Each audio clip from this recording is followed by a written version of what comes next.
students! Hey, so we're going to go over mixing clay today.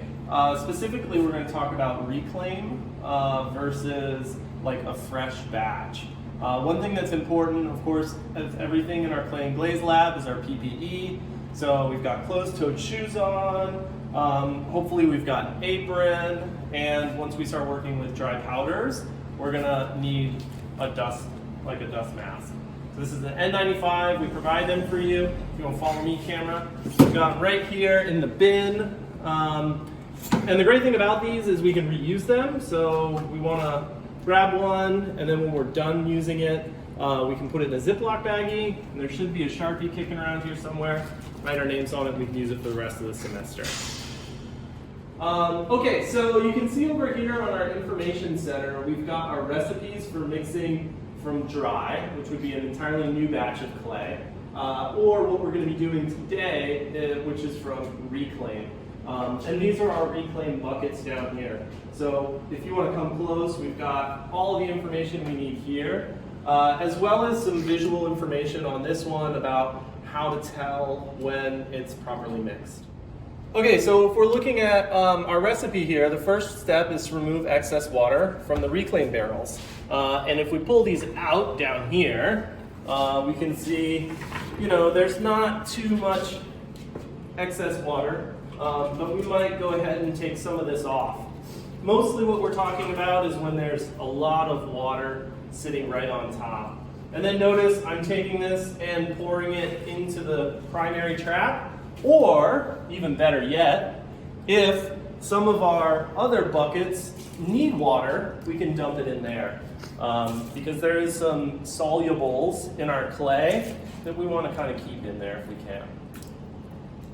Okay, so since we've taken off enough water, number two, we're going to use the reclaim measuring stick to fill up the mixer to the designated line, or about a third full. And if you follow me over here, camera, this is clearly where the stick lives. And you can see there's about a line here. This is an imperfect science, of course, because sometimes our reclaim might be harder, have more moisture or less moisture. So, it's an imperfect science. Another note is that the default on this mixer is our shop body. This is really well cleaned out. And so that tells me that another student who was mixing a different clay body than our shop body used it last. So we'll clean out all the extra clay and everything and make sure the mixer itself is very clean, but we don't necessarily have to have it this exceptionally clean. So our next step is to get in about a third of this reclaim. Easiest way to do that is to bring it over and just get our hands dirty. Probably want to make sure we don't have any rings or particularly, precious clothes for like a presentation right after this class.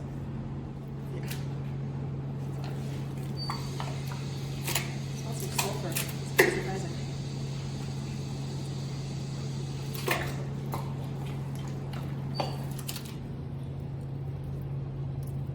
Yeah, that looks pretty good. All right, so if we look at the next step, we're going to add 1 scoop of the bentonite goop. That's cool. So over here, we've got our bentonite goop. Actually, feel free to come over here, camera.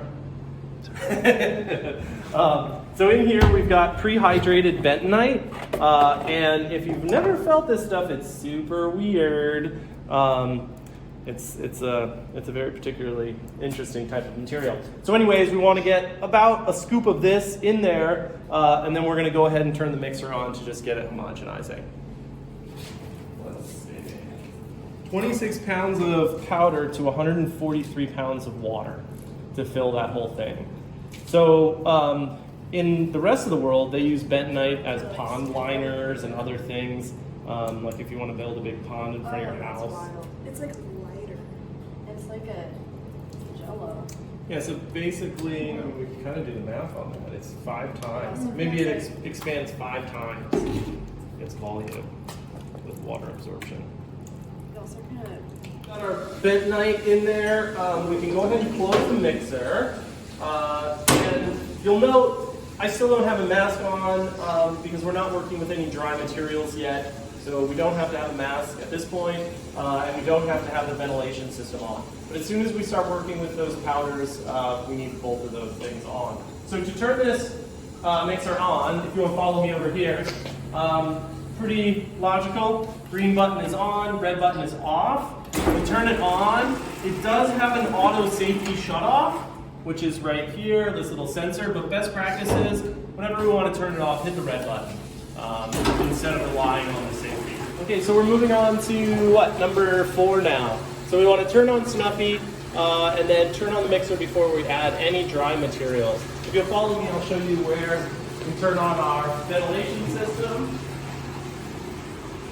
which is right here. Green button, turn it on. Red button stops it. Please note, after 35 minutes, it'll automatically turn off. So if you're particularly slow at this process, you might need to hit green button again. So we'll turn that on now, and that turns on all of our ventilation in here. Okay. So now that we've got the ventilation system on, our first material is going to be 30 pounds of Hawthorne Bond. So we're going to find that in 2 places. We have a large quantity of it in our back stock in here. And then we also have smaller bins of it over here. All the materials that we need for mixing our shot body are located on this one. Typically, something like 30 pounds, we're going to go back there. But if this is, substantially full or something, we might decide to weigh it out over here. But more often than not, for anything over 10 pounds, we'll go into our back stock. All right, so in our back stock, on this concrete ledge are all the materials that we use in our shot body. So OM4 ball clay, Hawthorne Bond 35. We have another different mesh size that's 50. Custer feldspar, and then silica right here. And best practices, this cart should always be here. So we're just going to wheel it over. Hey, you guys can't see any of this. You're missing it. Okay. And then we're going to slide one of these bags off onto our cart. And then if you want to come over here, you can take a quick note. So all of these bags that we have back here, except for one, are 50 pounds. So that can be helpful when we go to weigh things out. And then also, all of these bags have a valve where they're filled from. And this one has a little thing there, which this can be easy for us to tear open if we start from the valve. So I like to make sure that that's up. So we're going to bring it over here, and then I'll show you how we set up our ventilation system. Hopefully you'll be able to understand me through my mask. So I'm going to show you the best practices for setting this up so that we minimize any kind of dust in the air and just simplify our movements. So we're going to bring over our ventilation unit over here, and I like to just kind of set it right there. And then any kind of bag work we're going to do right here. So if there's not a box right here, which, it's a shared studio space, so sometimes those disappear. We can tear the bag, and that's why I have it set up with that valve accessible right here. So once we tear that open, go ahead and take the time to make it a nice clean opening, just that way we're not going to spill stuff everywhere. We've got full access to the powder. And if you want to follow me over here, so this is the scale that we're going to use for any type of clay mixing. We don't want to use this scale if we're ever mixing glazes, because it's basically a cheap scale that's not super accurate, but is entirely appropriate for clay mixing. The most important thing you have to do, if you want to come in close to your camera, is make sure that we are on the pounds, not kg. If it's on kg and you haven't checked this, it's going to be a lot of extra work and a big problem. So just make sure that we're on the correct units, and then we want to get our dry bucket over here, and then we want to zero it, which is this button here. So since we know these bags are 50 pounds, we can take out 20 pounds, and that'll leave us with 30 pounds to add to the mixer. One thing to remember is once we have that 20 pounds, where are we going to put it? So we want to make sure that there's enough room in those bins over there to take 20 pounds of material.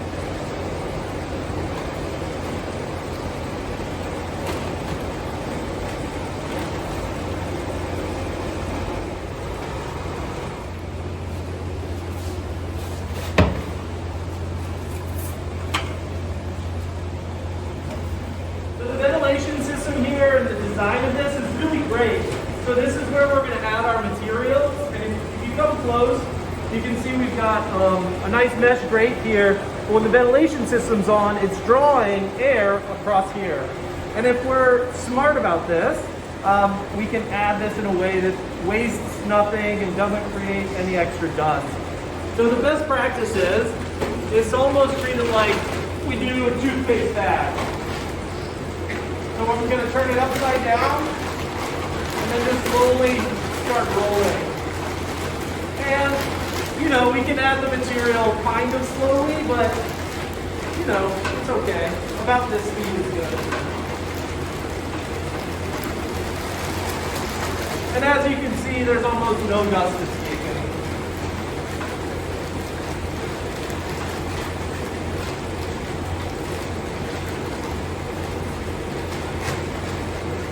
Now, if you didn't take the time to pull this valve apart, or if your bag is all gnarly, this is going to be a little messier, but that's why we're sort of framing it in best practices and how we want to deal with it. And then this, we're just going to take over to our track. So the next material is going to be our OM4 bulk clay, 27 pounds, so we'll probably get that from backstock.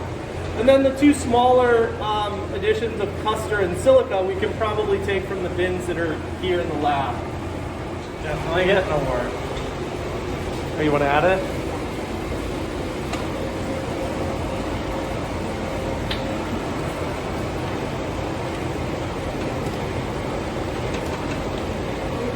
Okay, so we want to pay attention if the mix seems like it's really dry, we can add some small spritzes of water.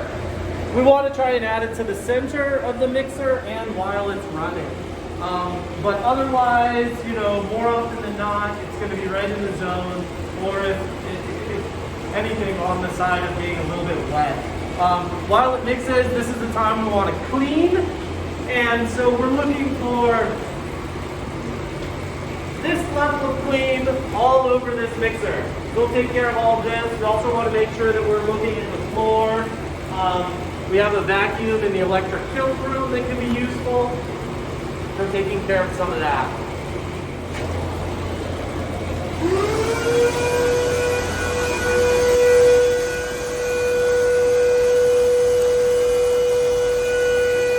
So after we've got everything cleaned and we've mixed for 15-20 minutes, we want to go ahead and check the clay and see if it looks like what the images are over there. And I can tell you right now that this looks like it's very wet. So if you're in our beginning classes, this is the point where you just want to grab your instructor and say, hey, our clay's a little wet. Can you come help us adjust it? Because what we're going to do at this point is we're going to add in a proportional ratio the same materials that we've added in here already. But not necessarily like at those numbers. And it's pretty quick and easy for us to do it.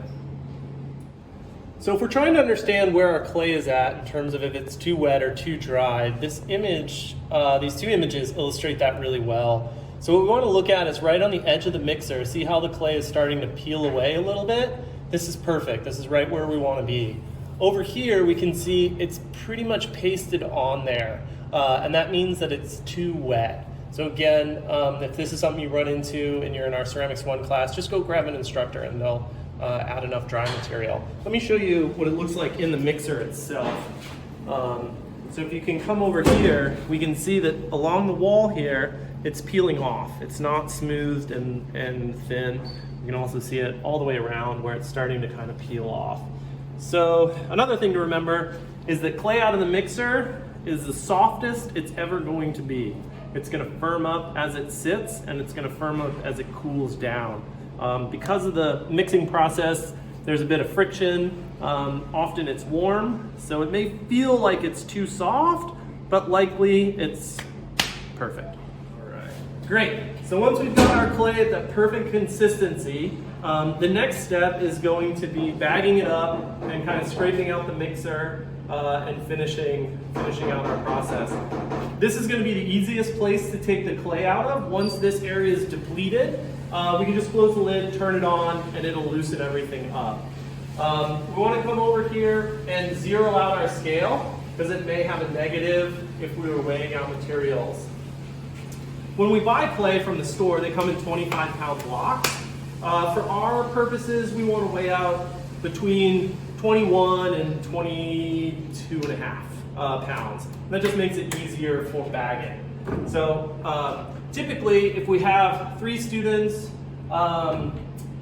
mixing clay, we'll have one person who's weighing out, one person who's banging them around into blocks, then one person who's bagging. Okay. So before we start banging the blocks around, we just want to make sure that this is nice and clear. We don't have any scrap clay or other junk there, so just scrape that off. Take our weighed out chunk of clay, and we're basically just trying to get this into a nice rectangular cube, just like the clay that you've been using. And it's a pretty simple process of just bonking it around.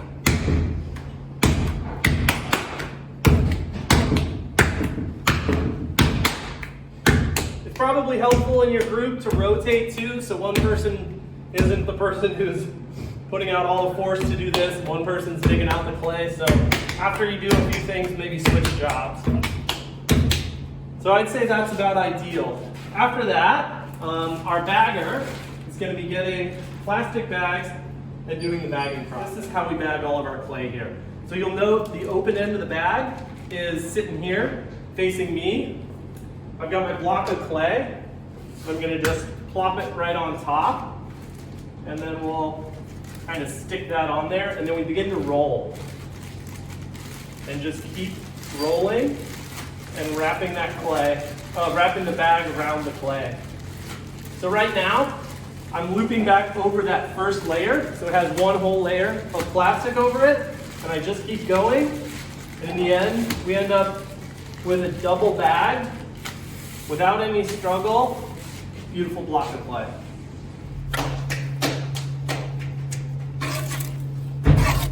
And then just pause with the tool in front of the camera. Perfect.